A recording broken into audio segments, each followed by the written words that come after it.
শুরুতে নজর রাখবো 4 বছর পর দুদিনের সফরে ফের ভারতে পুতিন। পালাম সেনা বিমানবন্দরে রুশ প্রেসিডেন্টকে স্বাগত মোদির। সেই ছবি দেখাচ্ছি আপনাদের। 4 বছর পর দুদিনের সফর, আর দুদিনের সফরে ভারতে এলেন আবারও পুতিন। ভ্লাদিমির পুতিনের ভারত সফর আর পালাম সেনা বিমানবন্দরের ছবি আপনাদের দেখাচ্ছি। সন্ধ্যের সেই ছবি, ঠিক সন্ধ্যেবেলায় পালাম সেনা বিমানবন্দরে রুশ প্রেসিডেন্ট এসে পৌঁছন আর রুশ প্রেসিডেন্টকে স্বাগত জানান নরেন্দ্র মোদী।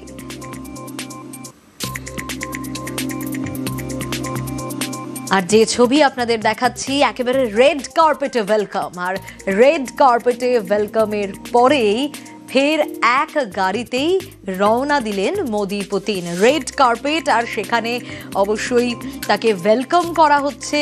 নৃত্যানুষ্ঠান রয়েছে এবং সংস্কৃতি, ভারতীয় সংস্কৃতি, সেই ভারতীয় সংস্কৃতির মাধ্যমেই পুতিনকে স্বাগত জানানো হলো ভারতে।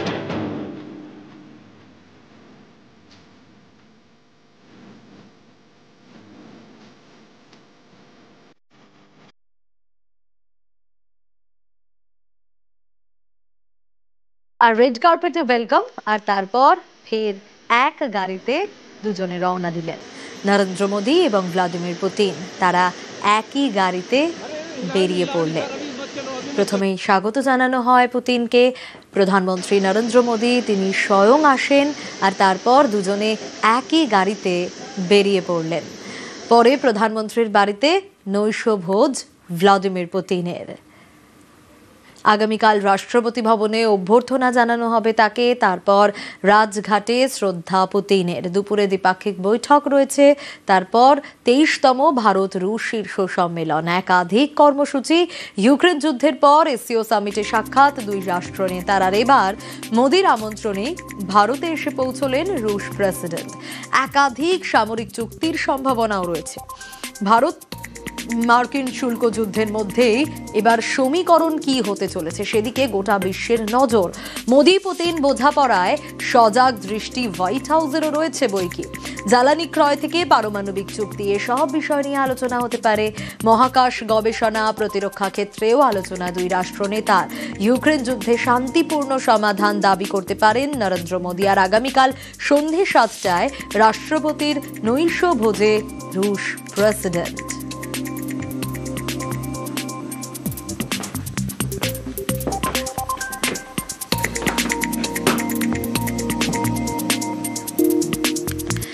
আর যে ছবি দেখাচ্ছি, 4 বছর পর দুদিনের সফর আর ভারত সফরে যখন ওয়েলকাম করা হয় পুতিনকে, মোদি স্বয়ং আসেন। তারপর এক গাড়িতে তারা বেরিয়ে পড়েন।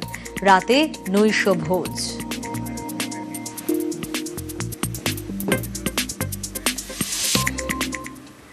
অন্যান্য খবরেও আমরা নজর রাখবো। কেউ যাচ্ছিলেন পরিজনের দেহ আনতে, কেউ বা চিকিৎসা করাতে, কিন্তু শেষ মুহূর্তে কি জানতে পারলেন? বিমান বাতিল।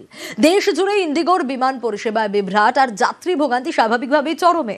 বাগডোগরা থেকে বেঙ্গালুরু, দেশ জুড়ে ছবিটা কিন্তু একই।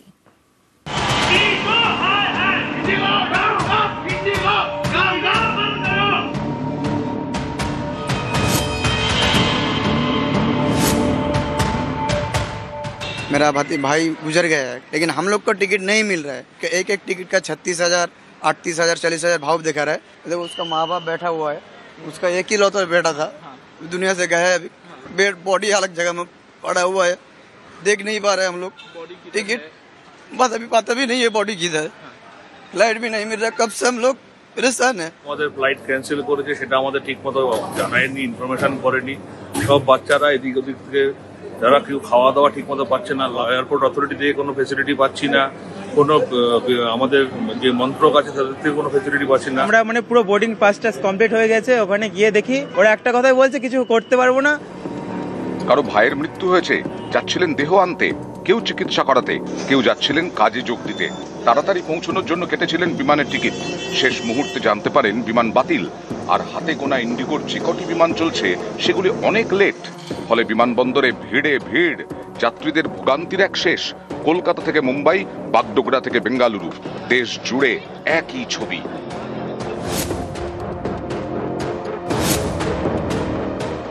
बेंगलोर में इंटरव्यू देना और 2 दिन से मेरा यहाँ पे कैंसिल हो रहा है और मैं इनको बोल रही हूँ मेरा इमरजेंसी आप मेरा कर दीजिए, बोल रहे हैं नहीं होगा। हॉस्पिटल जाना, जिसमें 14 तारीख को हमने टिकट बनाया, 14 नवंबर को टिकट बनाया गया 3 दिसंबर को।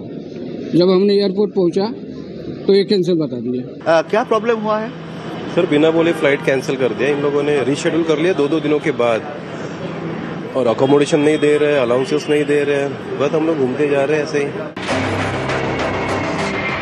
ইন্ডিগো বেসরকারি এয়ারলাইন্স প্রতিদিন দেশে এবং দেশের বাইরে বহু বিমান ওঠানামা করে। এই ইন্ডিগোর বিমান পরিষেবাতেই বড়সড় বিভ্রাট, একদিন দুদিন নয়। অভিযোগ এই সমস্যা অনেক দিন ধরেই চলছে। নভেম্বর থেকে প্রায় 1200-র বেশি বিমান বাতিল করেছে ইন্ডিগো। বুধবার এবং বৃহস্পতিবার এই দুদিনে সংখ্যাটা শতাধিক। এর জেরে চরম ভোগান্তিতে যাত্রীরা। বিমান সংস্থার তরফে বিবৃতি দিয়ে বলা হয়েছে, পরিষেবা ব্যাহত হওয়ায় দুঃখিত, যাত্রীদের কাছে ক্ষমা প্রার্থী।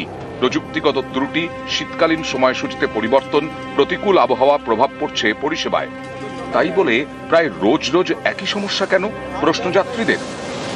দুর্গাপুরে এটা মাঝে মাঝেই হচ্ছে, এটা খুব প্রতিনিয়ত ব্যাপার।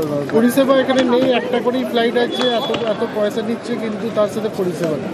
Any time rules that are promulgated are not in favor of the airlines, they, like spoiled children, tend to delay flights, bring in disruptions, causing a lot of public inconvenience, so as to put pressure on the ministry or the DGCA in order to get their way. দেশ জুড়ে ইন্ডিগোর বিমান বিভ্রাট। কর্তৃপক্ষের থেকে report তলব করেছে অসামরিক বিমান পরিবহন নিয়ন্ত্রক সংস্থা DGCA। নিউজ 18 বাংলা। নজর রাখবো এবার আদালতের রায় নির্ভর করছে শিক্ষক নিয়োগ প্রক্রিয়ার মাঝে বিজ্ঞপ্তি জারি এসএসসির তরফ থেকে বিজ্ঞপ্তি জারি করা হয়েছে। কি রয়েছে সেই বিজ্ঞপ্তিতে সোমরাজ আরো ডিটেইল আপডেট দিতে পারবে। সোমরাজ, দেখো, স্কুল সার্ভিস কমিশনের তরফে একটি বিজ্ঞপ্তি জারি করা হয়েছে, যে বিজ্ঞপ্তিতে এসএসসি বলছে নবম, দশম ও একাদশ দ্বাদশের শিক্ষক নিয়োগ প্রক্রিয়ার ভবিষ্যৎ মামলার চূড়ান্ত রায়ের উপর নির্ভর করছে। সম্প্রতি কলকাতা হাইকোর্টের তরফে একটি নির্দেশ দেওয়া হয় যে নবম, দশম ও একাদশ দ্বাদশের শিক্ষক নিয়োগের প্রক্রিয়ার ভবিষ্যৎ নির্ভর করবে মামলার চূড়ান্ত রায়ের উপর। তাকে মাথায় রেখেই স্কুল সার্ভিস কমিশনার সন্ধ্যাবেলা একটি বিজ্ঞপ্তি জারি করেছে, যেখানে সকল চাকরি প্রার্থীদের জানিয়েছে এসএসসি যে মামলার চূড়ান্ত রায়ের উপর নির্ভর করবে নিয়োগ প্রক্রিয়ার ভবিষ্যৎ। কিন্তু তার মানে এটা নয় যে নিয়োগ প্রক্রিয়া থমকে যাবে। নিয়োগ প্রক্রিয়া যেমন চলছে তেমনই চলবে। এসএসসি প্রয়োজন মনে করলে প্যানেলও বের করবে। কিন্তু যেহেতু আদালত নির্দেশ দিয়েছে এবং কোন মামলার প্রেক্ষিতে বা কোন রিট পিটিশনের প্রেক্ষিতে এসএসসি কে নির্দেশ দেওয়া হয়েছে সেটাও উল্লেখ করেছে বিজ্ঞপ্তিতে স্কুল সার্ভিস কমিশন। অর্থাৎ কলকাতা হাইকোর্টের যে নির্দেশ ছিল সেই নির্দেশকে মান্যতা দিয়েছে এসএসসি, তেমনটাই এসএসসির তরফে বিজ্ঞপ্তি দিয়ে জানানো হয়েছে। বেশ সোমরাজ। মালদার গাজলের পরে মুর্শিদাবাদের বহরমপুর এসআইআর চক্রান্তের অভিযোগে ফের মমতা বন্দ্যোপাধ্যায়ের সুর একেবারে সপ্তমে। নিশানা করলেন বিজেপিকে। যারা মারা গেছে তাদের মধ্যে তো অর্ধেকের বেশি হিন্দুও আছে। এসআইআর করে বিজেপি আরো গেছে, যেটুকু ছিল সেটুকুও গেছে, আরো যাবে। ওদের শূন্য করে দিন, ওদের ভাড়ার শূন্য করে দিন।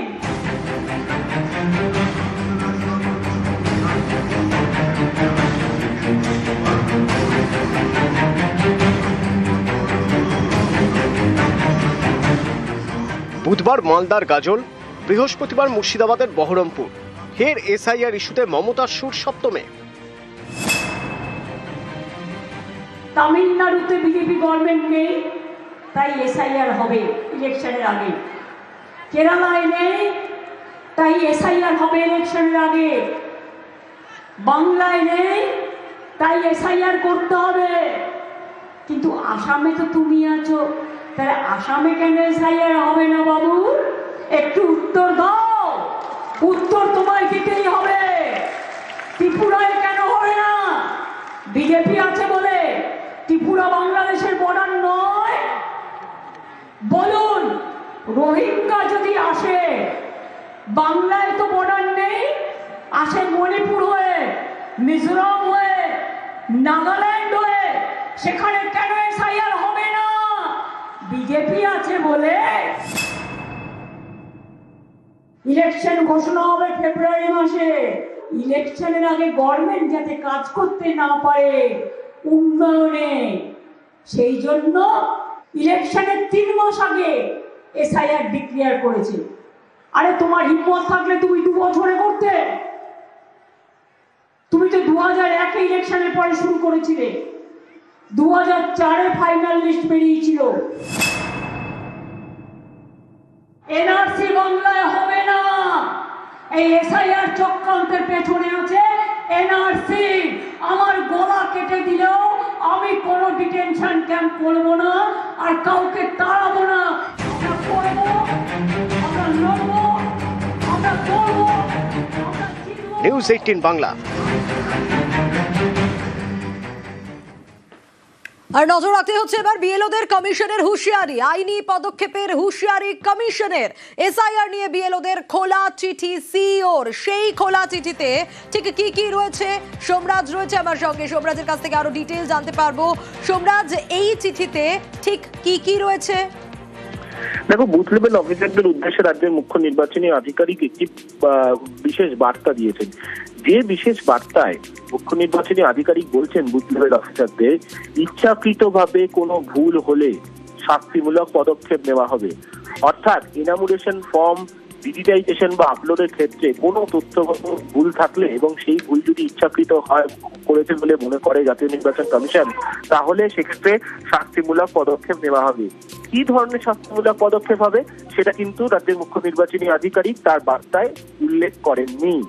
এটাও গুরুত্বপূর্ণ বার্তা দেওয়া হয়েছে যে বুথ লেভেল অফিসারদের বলা হয়েছে যে এটা তাদের মনে রাখতে হবে বর্তমানে তারা জাতীয় নির্বাচন কমিশনের ডেপুটেশনে রয়েছে। অর্থাৎ এই বার্তা দেওয়ারই চেষ্টা করা হলো বলেই মনে করছে প্রশাসনিক মহল যে জাতীয় নির্বাচন কমিশনের ডেপুটেশনে থাকা মানে তাদের বিরুদ্ধে শাস্তিমূলক পদক্ষেপ জাতীয় নির্বাচন কমিশন নিতে পারে। আর এক্ষেত্রে কেউ কোনোভাবেই হস্তক্ষেপ করতে পারবে না, তার কারণ তারা জাতীয় নির্বাচন কমিশনের ডেপুটেশনে থেকে অর্থাৎ তাদের অধীনে থেকেই এসআইআর প্রক্রিয়ার কাজ করছেন। এই বার্তাকেই সব থেকে বেশি গুরুত্বপূর্ণ হিসাবেই বলে মনে করা হচ্ছে, তার কারণ তুমি জানো আগামী 11 ডিসেম্বর শেষ দিন রয়েছে এনামুরেশন ফর্ম আপলোড এবং ডিজিটাইজেশনের ক্ষেত্রে। ইতিমধ্যেই রোল ব্যাক বলে একটি অপশন দেওয়া হয়েছে বিএলওদের, যেখানে তারা যদি মনে করেন যে কোনো ফর্মে তারা কোনো ভুল করেছেন সেই ভুল তারা শুধরে নিতে পারবেন। আজ থেকে জাতীয় নির্বাচন কমিশন সেই সুযোগ দিচ্ছে বিএলওদের। আজ তাকেও উল্লেখ করে রাজ্যের মুখ্য নির্বাচনী আধিকারিকের এই বার্তা যথেষ্ট গুরুত্বপূর্ণ বলে মনে করা হচ্ছে।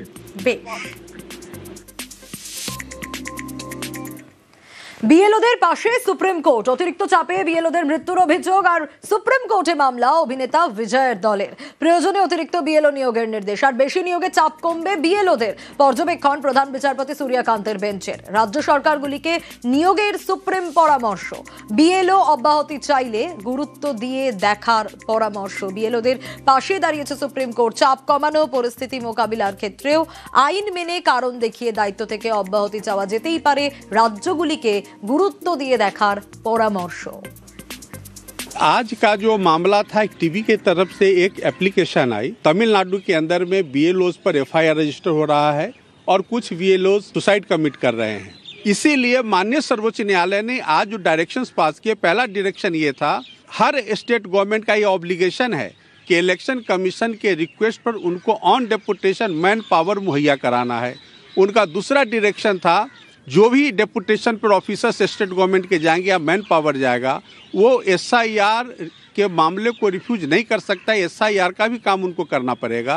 और तीसरा जो लीव एप्लीकेशन से रिलेटेड था कि जो भी बीएलओ लीव एप्लीकेशन देता है उसको केस टू केस बेसिस पे मेरिट पे डिसाइड करके उनको छुट्टी सैंक्शन की जा सकती है। इस तरह का 3 डायरेक्शन सुप्रीम कोर्ट ऑर्डर दिए, ভালোই অর্ডার দিয়েছে যে দরকার আছে অ্যাডিশনাল বিএলও নিয়োগ দরকার আছে, কিন্তু বিষয়টা এটা ইসিআই এর অবজারভেশনে রাখা উচিত ছিল একদম ফার্স্ট ডে 1 থেকে। প্রেশার অনেক কম হয়ে যেত। ধরুন এই যে ম্যাপিং এর কাজগুলো যদি অ্যাডিশনাল বিএলও থাকতো তাহলে শেয়ার করতো। ইসিআই কেন এত বিলম্বিত করলো? হ্যাঁ, অবশ্যই এটা ভালো হচ্ছে। রোগ বাড়ালে পরে কাজটা সংক্ষিপ্ত হলে ভালোভাবে কাজটা হয়। সময়টাও যদি একটু বাড়ানো থাকতো, আমাদের তো শুধু এইটুকু কাজ নয়, আমাদের বিভিন্ন কাজ করতে হচ্ছে, তার সঙ্গে কিন্তু এটা, তাহলে সব কাজের সঙ্গে যখন আমরা একটা কাজ করি তখন আমাদের কি হয়, আস্তে আস্তে সেই জায়গাটা যদি সময় পাওয়া যায় তাহলে কাজটা নিখুঁতভাবে সম্পূর্ণ করতে পারি।